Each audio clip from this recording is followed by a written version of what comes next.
Makalipas ang ilang araw, tuluyan ng gumaling si Lin Hai matapos inumin ang elixir na ibinigay sa kanya ni Lin Feng. Nang makabawi ang ama ni Lin Feng, nagpa siya ng pumunta ang ating bida sa Zuyo City. Matapos ang kanilang paghihiwalay, nagpatuloy sa paglalakbay si Lin Feng sakay ng kabayo. Pagdating niya sa lungsod, biglang bumuhos ang malakas na ulan. Kaya nagsuot siya ng malapad na sombrerong kawayan at balabal upang maprotektahan ang sarili sa ulan. Pagdating sa isang matutuluyan, ipinagkatiwala niya sa isang lalaki ang kanyang kabayo at sinabi na alagaan muna ito. Pagkatapos, pumasok na siya sa loob upang magpatuloy sa kanyang paglalakbay at mga susunod na gagawin. Napag-usapan ng ilan sa mga tao sa loob ng restaurant ang balitang kumalat tungkol sa pamilya Lin. Ayon sa kanila, si Lin Hai, ang dating clan leader ng pamilya Lin, kasama ang anak nitong si Lin Feng, ay pinaalis na sa kanilang pamilya. Sabi naman ng iba, mas naging makapangyarihan na raw ngayon si Lin Ba daw kaysa kay Lin Hai. Higit pa rito, parehong nagtataglay ng malakas na martial spirit ang kanyang anak na lalaki at anak na babae, kaya mas lalo pang tumaas ang kanilang katayuan. Samantala, napaisip ang ating bida nang marinig niya ang usapan. Naisip niya na dahil kilala ang Wind Restaurant bilang lugar na maraming nalalaman, maaari siyang makakuha roon ng mahahalagang balita tungkol sa martial arts competition sa Yangzhou City na inorganisa ng Castellan. Habang nagpapatuloy ang kanyang pagkain, biglang may dumating na mga panauhin. Nang makita sila ng mga tao sa paligid, napatingin ang lahat sa kanilang direksyon. Kabilang sa mga bagong dating ang isang babaeng may mahaba at maputing buhok, kasama ang dalawang kasama niya. Agad silang napansin ng mga tao, at may isang sumigaw ng pagkilala kay Nolan Feng, na tila isang kilalang personalidad na dumating sa restaurant. Pagkatapos, sinabi ni Nolan Feng sa kanyang kasama na umakyat ito sa ikalawang palapag habang siya naman ay mananatili sa ibaba. Pagdating nila sa lugar, sinabi ng isang babae sa ating bida na wala ng bakanteng upuan para sa kanya. Ngunit nang mapansin ni Lin Feng ang pagdating ni Nolan Feng, bahagya siyang napatingin at binanggit ang kanyang pangalan. Kasabay nun, magalang na lumapit ang babae kay Lin Feng at binati siya ng "Hello sir." Ngunit hindi man lang ito pinansin ng ating bida at patuloy lamang sa pagkain habang hawak ang kanyang mangkok. Napansin ng babae na hindi siya pinapansin kaya kinuha niya ang isang kayamanan. Pagkatapos, sinabi niya sa ating bida na tumingin ito sa kanya. Inilapag niya ang isang pilak bilang bayad at sinabing kunin niya iyon at humanap na lamang ng ibang upuan. Gayunpaman, hindi pumayag si Lin Feng at tinanggihan nito ang alok ng babae. Dahil dito, ipinakita ng babae na kilala niya ang sarili niyang katayuan. Sinabi niyang mayaman ang taong kausap niya at tinanong kung alam ba nito kung sino siya. Ngunit hindi siya pinansin ng ating bida at diretsahang sinabi na wala itong pakialam sa kanya at hindi niya ito kailangang pakialaman. Dahil sa sagot ng bida, lalong naging seryoso at nainis ang babae. Hinarap niya ito at tila hinahamon, kaya naging matindi ang kanyang tingin. Samantala, nanatiling kalmado ang ating bida at tila hindi natatakot sa kanya. Pagkatapos, nagulat ang bida nang mapansin niya ang tunay na antas ng kapangyarihan ng babae.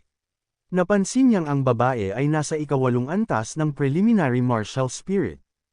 Dahil dito, tinanong siya ng babae kung natatakot ba siya, habang kumpiyansa itong nakatayo sa harap niya. Kasabay nito, dumating si Nolan Feng at nakita niya ang nangyayaring pagtatalo.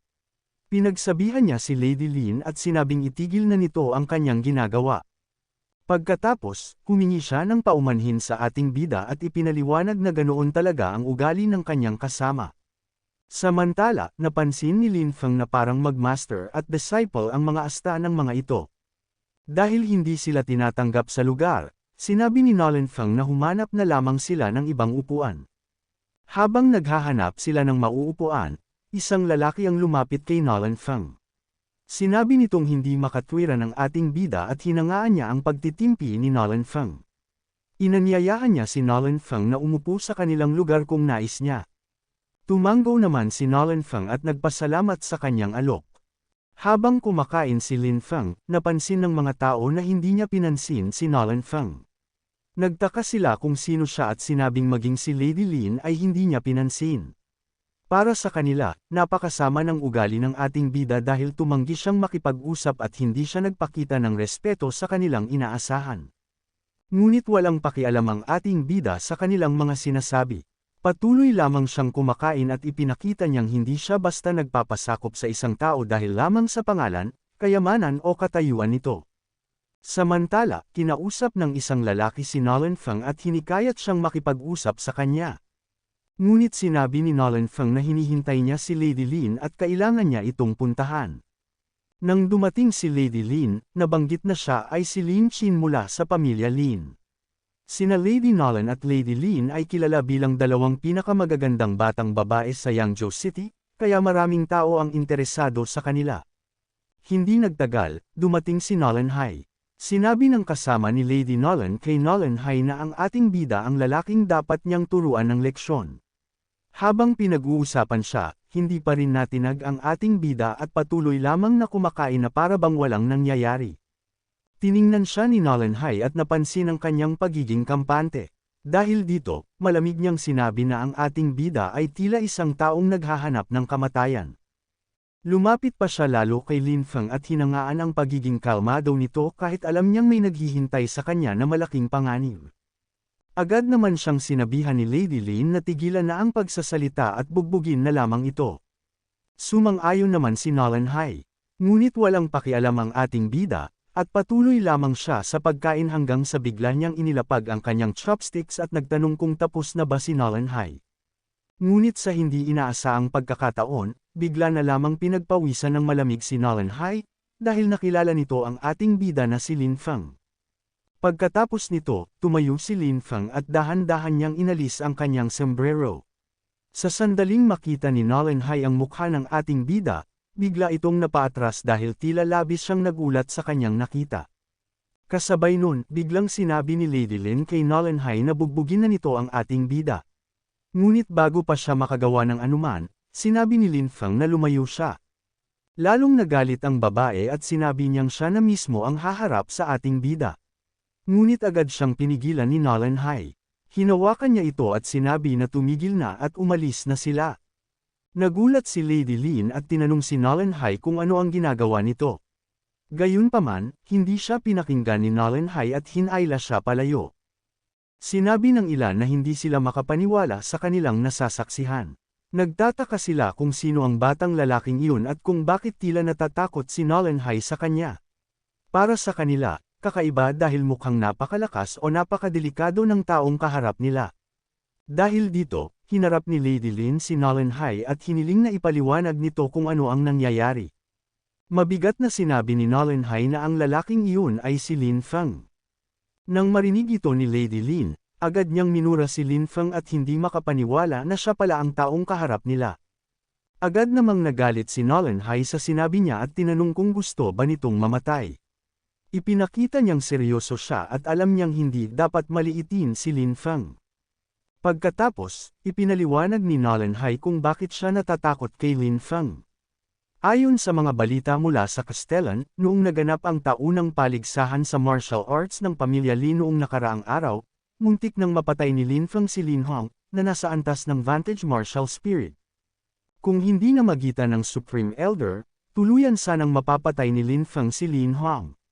Dahil dito, malinaw na hindi ordinaryong mandirigma si Lin Feng at napakalaki ng agwat ng kanyang lakas kumpara sa mga taong kanina pa nang mamaliit sa kanya. Hindi agad naniwala si Lady Lin at nagtanong kung paano iyon maaaring mangyari. Para sa kanya, mahirap paniwalaan na ang tahimik na binatang nakita nila ay kayang talunin ng isang mandirigmang nasa antas ng Vantage Martial Spirit. Iginiit ni Nolan Hai na totoo ang kanyang sinasabi. Sinabi rin niya na maaari nilang tanungin mismo si Lady Nolan upang makumpirma ang balitang iyon. Matapos marinig ang paliwanag ni Nolan Hai, napaisip ang babae at tila napagtanto niyang mali ang naging pakikitungo niya kay Lin Feng. Sa huli, sinabi niyang ayos na at may utang na loob siya kay Nolan Hai. Pagsapit ng gabi, habang nagpapahinga ang buong lugar, tahimik na nagsanay si Lin Feng. Nakaupo siya habang nagmumuni at kinokontrol ang kanyang kapangyarihan. Bumabalot sa kanyang katawan ng matinding lilang apoy habang patuloy niyang pinauunlad ang kanyang lakas. Maging ang kanyang mga mata ay nagningning sa lilang liwanag habang nakatuon siya sa kanyang pagsasanay. Samantala, sa labas ng kanyang kinaroroonan, may mga taong palihim na gumagalaw sa dilim.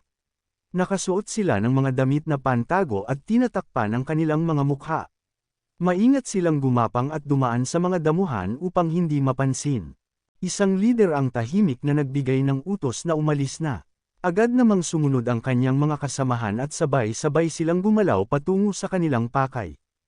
Pagsapit nila sa isang bahagi ng gusali, lumitaw si Nolenhai at sinabi nito sa kanila na nasa room 2 ng Zone D ang kanilang pakay at kailangan nilang maging alerto. Makalipas ang ilang sandali, palihim na dumating ang grupo ng mga asasin. Tahimik silang pumasok at agad na pumwesto sa loob ng silid. Nagbigay ng utos ang isa sa mga asasin na maghanda ang lahat. Agad silang naghanda ng kanilang mga sandata at pana. Mabilis na kumilos ang mga asasin at sunod-sunod na pinakawalan ang kanilang mga palaso. Dumaan ang mga ito sa loob ng silid at mabilis na lumipad patungo sa ating bida na akala nilang natutulog lang. Ngunit bago pa nila tuluyang mapalibutan si Lin Feng, mabilis siyang kumilos. Tinamaan ng kanyang pag-atake ang mga asasin at nagkagulo ang buong silid. Nasira ang ilang bahagi ng paligid at nagkalat ang mga piraso ng kahoy sa sahig. Dahil dito, napaatras at nataranta ang mga asasin. Akala nila ay maaabutan nila si Lin Feng, ngunit bigla itong nawala sa kanilang paningin. Napansin nilang wala na siya at tumakas na ito palabas ng bintana. Hindi pa man sila nakakapaghanda muli, biglang lumitaw si Lin Feng sa gitna nila. Mabilis siyang sumugod at pinalibutan ng malakas na enerhiya ang kanyang katawan. Sa isang iglap, sunod-sunod niyang tinamaan ang mga asasin gamit ang kanyang teknik na tinawag niyang Thunderclap. Hindi na nakapalag ang mga ito at isa-isa silang bumagsak sa sahig. Kasabay nun, nag-focus ang ating bida at ginamit na nito ang kanyang martial spirit sa kanyang sandata, kaya makikita ang malakas na enerhiyang nakapaligid sa kanya habang nakatayo siya sa gitna ng mga kalaban. Napansin ng isang asasin na may kakaiba kay Lin Feng. Nagtaka siya kung bakit tila nagbago ang kanyang kalagayan at kung ano ang nangyayari sa kanyang katawan. Ngunit sa isang iglap, biglang sumugod si Lin Feng at pinakawala ng malakas niyang atake. Tinamaan nito ang mga asasin at sabay-sabay silang nahati sa dalawa. Dahil sa lakas ng pag-atake, ilang asasin ang napaatras at tumilapon. Makikita sa mukha ng isa sa kanila ang matinding pagkagulat habang nararamdaman nito ang kapangyarihang tumama sa kanila. Kasunod nito, biglan na lamang silang sumabog sa teknik ni Lin Feng. Nang mawala ang usok, makikitang maraming asasin ang nakahandusay sa sahig, at nagputol-putol na din ang mga katawan nito. Kasabay nun, napangisi lamang si Lin Feng na tila hindi siya natatakot sa dami ng mga asasin na nakapaligid sa kanya. Sa halip na makipaglaban pa sa kanila, bigla siyang tumalon at mabilis na umalis sa lugar.